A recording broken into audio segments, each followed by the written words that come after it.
send me the shows, Yeah. and it's so refreshing because it's very difficult to turn on the radio today. First of all, there's no personality radio. Connie Francis seemed like America's sweetheart. She had 53 chart hits, sang in 15 languages, and earned millions of fans worldwide. But behind the smile was a woman living in terror.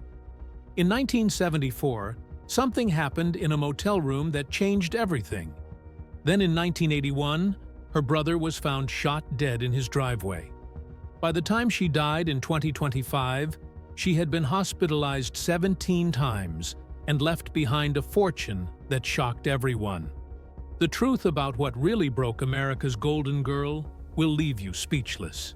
She was born Conchetta Rosa Maria Franconero in Newark, New Jersey in 1937.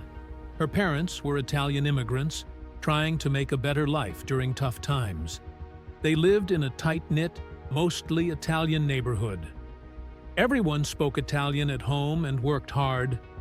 From the time she was 4, her father made it clear that her life wasn't going to be ordinary. George Franconero didn't ask if she wanted to be a musician. He decided it for her. He pushed her to learn the accordion, believing it could make her famous and bring the family success. He wasn't gentle about it. Connie practiced for hours with no room for mistakes. She performed in local clubs, weddings, and small events, often for little or no money. While other kids played, she was on stage trying to be perfect. Her father's pressure was intense, and it left deep emotional marks. But that same pressure gave her the discipline she would later need to survive a brutal industry. In her early years, her family moved to Brooklyn, and that change brought something special. She lived near Utica Avenue, where Italian and Jewish families lived side by side. This mix of cultures had a huge impact on her. She learned to speak Yiddish from her neighbors and embraced their music and traditions. Later in her career, she sang in Yiddish and was loved by Jewish fans who saw her as one of their own. By her teens, she could speak 3 languages and had already formed a rare connection with different cultures. That skill would help her record songs in 15 languages and reach people all around the world. She was only 11 when she appeared on Arthur Godfrey's Talent Scouts. It was a huge national show that helped launch many careers. On March 8, 1948, she performed Daddy's Little Girl while playing the accordion, wearing a dress her mother had sewn for her. The audience loved her. She won that night and returned to the show several times afterward. This was her first real taste of national attention. It wasn't just a lucky break, it was the result of years of practice, pressure, and determination. School was never something she ignored. Even while performing regularly, she was accepted into the Newark Arts High School in 1951, which focused on the arts and required auditions. She studied there for a year before transferring to Belleville High School, where she graduated as salutatorian in 1955. She was also active in student government and debate and was voted most likely to succeed. Even with late-night performances and exhausting practice, she still managed to excel in class. That balance of school and performance showed her ability to push herself beyond what seemed possible. Her real break didn't come from her voice alone. It came from advice. Arthur Godfrey told her to ditch the accordion and change her name. He believed Conchetta Franconero wouldn't work with American audiences, and she needed something easier to remember. So she became Connie Francis. That name change was more than cosmetic. It gave her a new identity, one that audiences could accept, and one she could grow into. She later said that moment was when her career truly began. By 1953, at just 15, she joined NBC's StarTime Kids. It was a national variety show, not some local broadcast. She performed weekly and learned how to handle live TV and constant pressure. She worked with future stars and earned her place through tough auditions. The show gave her visibility, but more importantly, It gave her experience and confidence. She learned how to deliver under pressure, how to smile through exhaustion, and how to perform like a professional. While some teens were dreaming of fame, Connie was already working in the shadows of it. She became a demo singer in her late teens, recording sample songs that other stars would later perform and make famous. She was paid very little, sometimes just $12, but the experience was priceless. She sang in different styles and genres, sometimes recording dozens of songs in a week. She said those sessions were her real training ground. They forced her to stretch her voice, adapt quickly, and handle rejection without losing focus. Behind her was a family willing to sacrifice everything.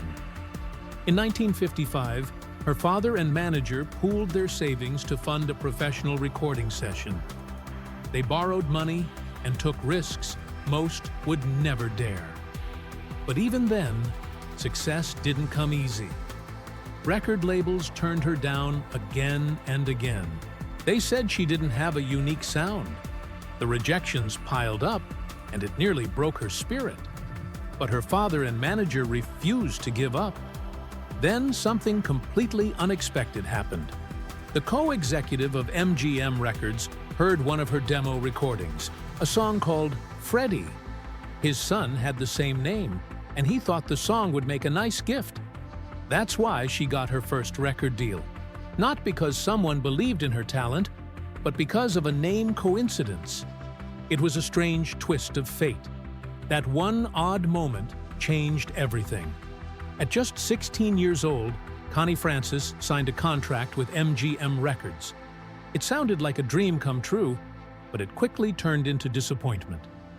Between 1955 and 1957, she released 9 singles, and every one of them failed. The only slight success came with a duet that barely reached number 93 on the Billboard Hot 100. Behind the scenes, the label had already made up its mind. After her 10th song, They Were Done, she was seen as a gamble that didn't pay off. Her contract wouldn't be renewed. By the end of 1957, she was facing the end of her career before she had even turned 20. At that point, she had already started preparing for something completely different. With the help of her parents, she applied to New York University and earned a 4-year pre-med scholarship. She was ready to walk away from music and become a doctor. But her father couldn't let it go.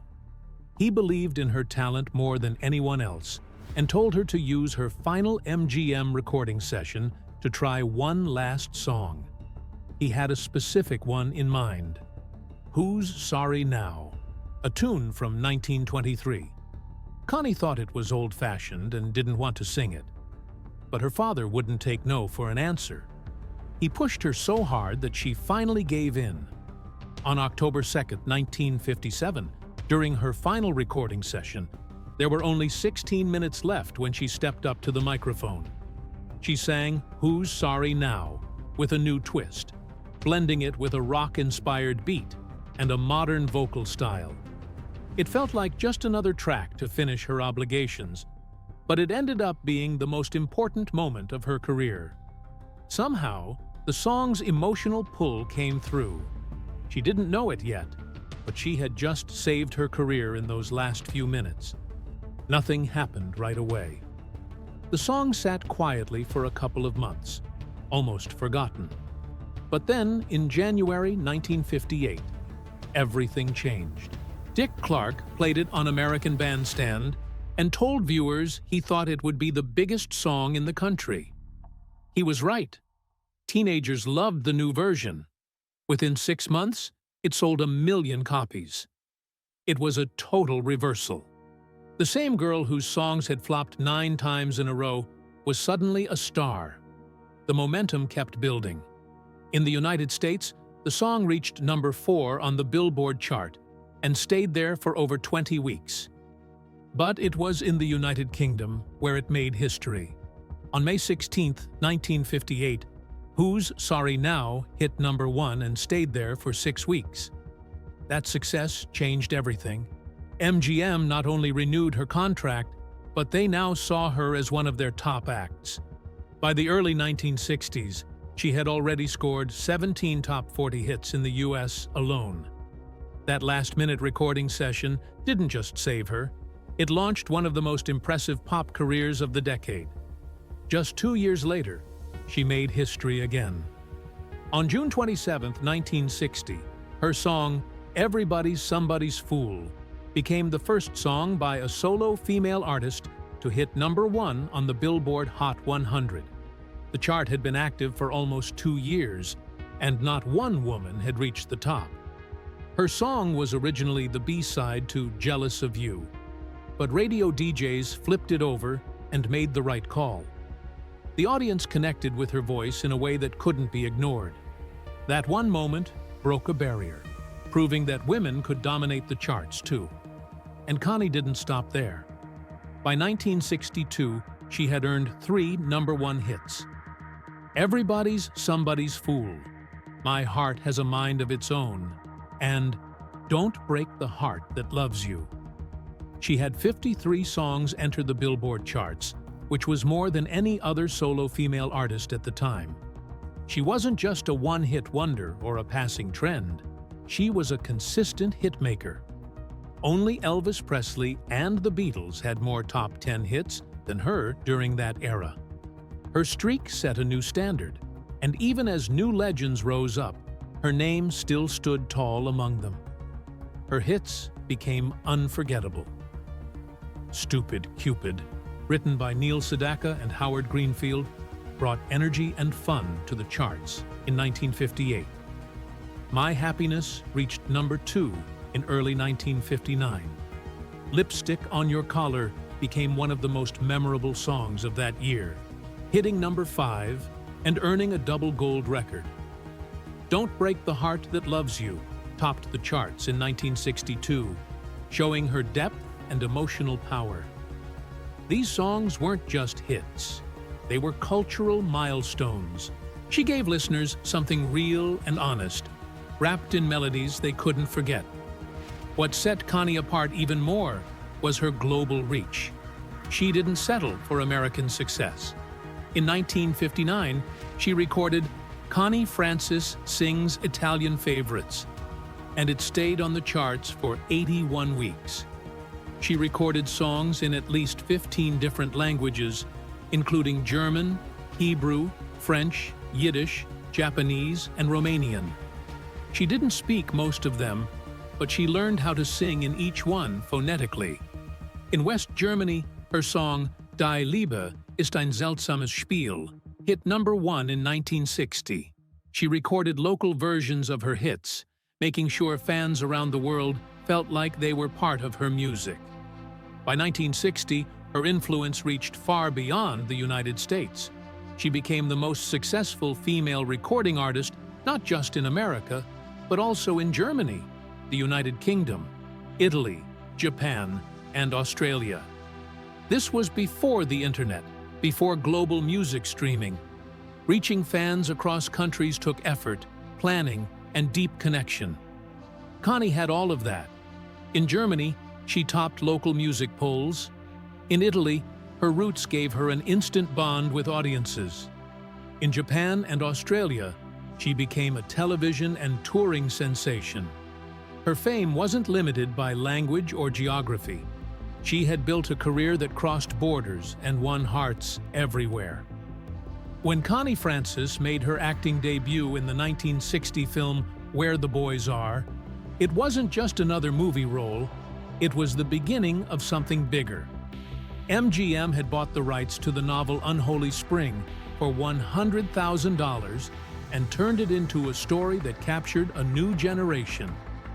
Connie wasn't just playing a character, she sang the title song too, and that song quickly became a hit. It stayed in the top 10 for weeks. Suddenly, Fort Lauderdale became the go-to place for spring break, and Connie Francis became the face of that shift. She brought a mix of sweetness and confidence that connected with teenagers at just the right moment. Her voice and her presence helped define a turning point in pop culture, both in music and in film. 3 years later, on July 3, 1963, Connie stood on one of the most prestigious stages in the world. She performed in a Royal Command performance at the Alhambra Theatre in Glasgow. Queen Elizabeth II and Prince Philip sat in the front row. It was a dream few American artists ever reached, especially someone from a humble background in New Jersey. That night was filled with lights, pressure, and global attention. Connie described the surreal feeling of seeing the Queen just a few feet away. She had trained for months, and when she stepped onto that stage, she wasn't just a singer anymore. She became a symbol of American culture on foreign soil, carrying her voice across the Atlantic and into history. But long before those global honors, her heart was already taken. Back in the mid-50s, before the fame, before the headlines, she met a young singer named Bobby Darin. He was full of energy and talent. He helped write songs for her, including one called My First Real Love, where his group even sang backup. Their connection was fast, intense, and kept secret. Connie later called him her soulmate. They wrote letters. They shared dreams. But there was one big problem. Her father. George Franconero, Connie's father, was strict and protective. When he found out that Bobby had suggested eloping with Connie, he reacted with fury. During a TV rehearsal, possibly after the Jackie Gleason show, he stormed in with a gun. Some say Darin jumped out a window.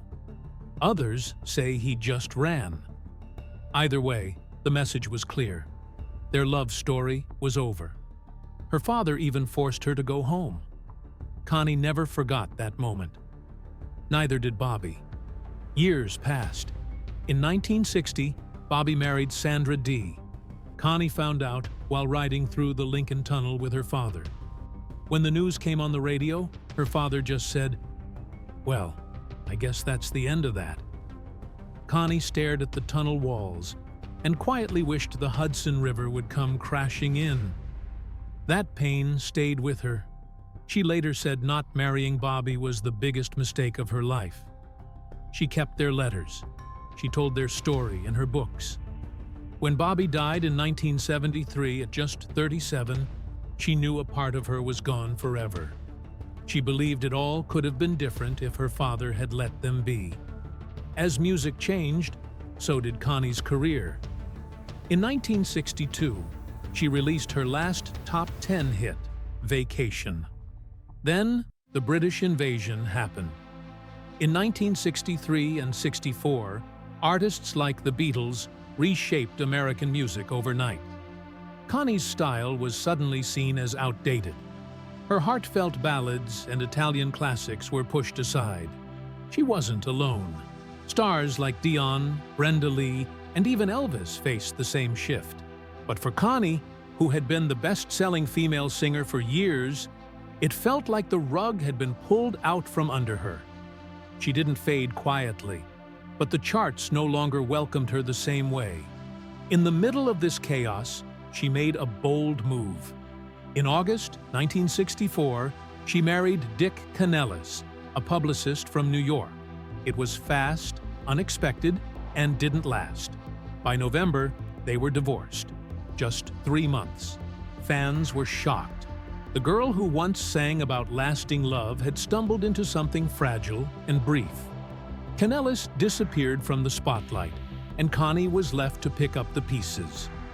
7 years later, she tried again. In January 1971, she married Izzy Marion, a salon owner with businesses in Las Vegas and Lake Tahoe. Their marriage lasted just over a year. It seemed promising at first. She was trying to make a comeback, but they were too different. The pressure, the lifestyle, and her own struggles took a toll. By early '72, they were done. Then came Joseph Garzilli. In September 1973, Connie married him during one of the most difficult times in her life. The following year, she was the victim of a brutal assault that nearly ended her career. Despite the pain, she and Joseph adopted a son in 1974. For a while, things looked hopeful. But as time went on, the scars, both physical and emotional, made it hard to keep their family together. They divorced in 1978. Still, their adopted son became a symbol of the love Connie had always hoped to build. In 1985, she married Bob Parkinson, a television producer. This time, it seemed like she had found peace. She had returned to performing. She was trying to move on. But once again, the marriage ended within a year. After that, she never married again. In later interviews, she admitted she regretted much of her personal life. She called it a mess, from start to finish. On the night of November 8, 1974, Connie Francis had just finished a concert at the Westbury Music Fair in New York. The crowd had cheered, her voice had soared, and it felt like another successful evening. She left the stage and returned to her room at the Howard Johnson's Motor Lodge on Jericho Turnpike. It was supposed to be a quiet night, just rest after work. But when she opened the door to her motel room, her life changed forever. Inside that room, a man was waiting. He had a knife. What happened next lasted almost 3 hours. He tied her to a chair. He beat her. He raped her. He took her jewelry and her mink coat. Then, as if that wasn't enough, he tried to kill her by suffocating her under a mattress. Somehow, she survived. But that night left more than physical scars. It shattered her sense of safety. It dragged her into a long struggle with fear, depression, and darkness that would take years to even begin to heal. During those terrifying hours, she did something desperate. She told the man she was famous. She hoped it might stop him. She said people would come looking for her. The police, the media, the whole country. That fear, she believed, might save her life. And maybe it did. She would later say that her fame was the only reason he didn't finish what he started. Just before the attack, something had given her hope. That same night, she had opened a letter from a fan. The woman had offered to give up her 2-month-old son for adoption. Connie had suffered several miscarriages and was longing to become a mother. The letter felt like fate. She called her lawyer immediately, ready to begin the process. But only 1 hour later, her joy turned into horror. What was supposed to be one of the happiest nights of her life became the worst. The emotional crash was almost too much to bear. After the attack, she refused to stay silent. She sued the motel chain for failing to protect her. The case made national news. A jury awarded her $2.5 million. It was one of the largest rape-related civil payouts ever at that time. More importantly, it pushed hotels across the country to take guest safety more seriously. Her case became part of legal history. It showed what could happen when someone famous used their platform to demand change. But not everyone supported her. Her own father, George Franconero, reacted in a way that stunned her. He told her she was now damaged goods. That one sentence destroyed their relationship.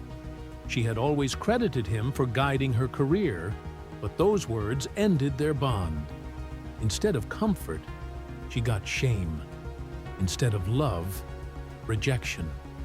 The pain of that betrayal stayed with her for the rest of her life. In the late 70s, she suffered another loss.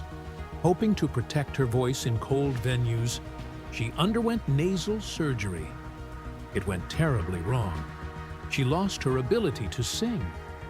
For nearly 7 years, her voice was gone. She compared it to a surgeon losing his hands. It left her feeling empty.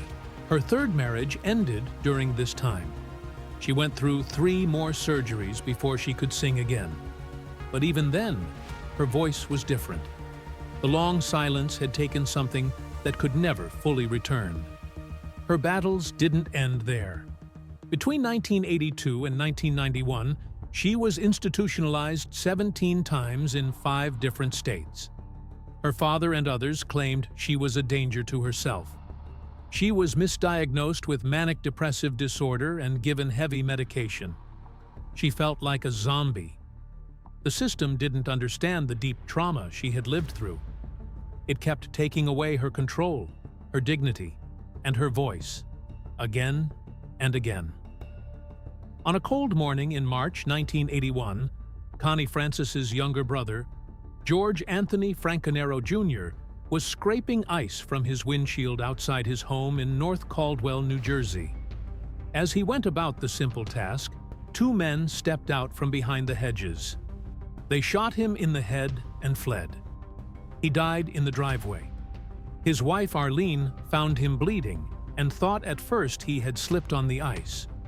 But this wasn't an accident. It was a hit. A car had dropped the men off and circled the block to pick them up afterward. The murder happened in daylight, right in a quiet neighborhood. George was only 40 years old. He left behind 2 children. No one has ever been charged. George wasn't just an attorney. He had been living a secret life. On the surface, he was a partner at a major law firm in New Jersey, the same one where future Governor Brendan Byrne had worked. But behind that respectable title, George had been involved in criminal activity. In 1978, he pleaded guilty to bank fraud and was suspended from practicing law. What many didn't know was that he was also cooperating with state and federal investigators. He gave testimony about mob involvement in union dental plans. He worked closely with the U.S. Organized Crime Strike Force. He even turned down the chance to enter witness protection. He knew his life was at risk, but he stayed. That choice would cost him everything. For nearly 3 years, George provided key information to prosecutors about organized crime in New Jersey. He testified before state commissions and helped with multiple federal cases. He warned officials he feared for his life, but he refused to disappear. On March 6, 1981, the threat became real. His killing sent a message. Talking to law enforcement came with deadly consequences. Law enforcement believed the mob was behind it, but there was no proof strong enough to arrest anyone. The case remains open. It was a loss that tore through Connie's family and changed her forever. This wasn't the first time Connie had faced something terrifying. In 1974, she was the victim of a brutal assault in a motel. After that, her life fell apart. She became afraid to leave the house. She gave up singing. She couldn't stay in hotels anymore. She struggled with depression, nightmares, and a fear that never went away. Even though she won a $1.5 million lawsuit against the motel, the emotional scars didn't heal. Then, 7 years later, her brother was killed. That was the breaking point. In the years that followed, she was hospitalized 17 times and misdiagnosed with manic depressive disorder. She said the loss of her brother didn't just hurt, it forced her to take responsibility for her entire extended family, shifting the course of her life permanently. Still, even with all the trauma, Connie said she had no regrets. In interviews and in her 2017 memoir, she spoke honestly about her life. 4 marriages, countless hit songs, a roller coaster of fame, and unimaginable pain. But she said the only thing she would change was her brother's death. Everything else she accepted. She said the highs were worth the lows, and she meant it. Connie turned her personal tragedies into purpose. She helped victims of violent crimes and spoke openly about mental health. She kept singing when she could, and she never gave up hope. In 1989, she started performing again. She released a double album and re-recorded 18 of her biggest songs, including a few she had always wanted to sing. Her comeback was a surprise hit, especially in Germany. In 1992, she had a song reach the top 10 and won a major comeback award. She toured again, singing in places as far as the Philippines and Las Vegas. In 2004, she held a concert residency there. Her 2017 autobiography was a final reflection on everything she had endured and overcome. In 2018, she performed her last show. After nearly 3 decades of being away, she had come full circle.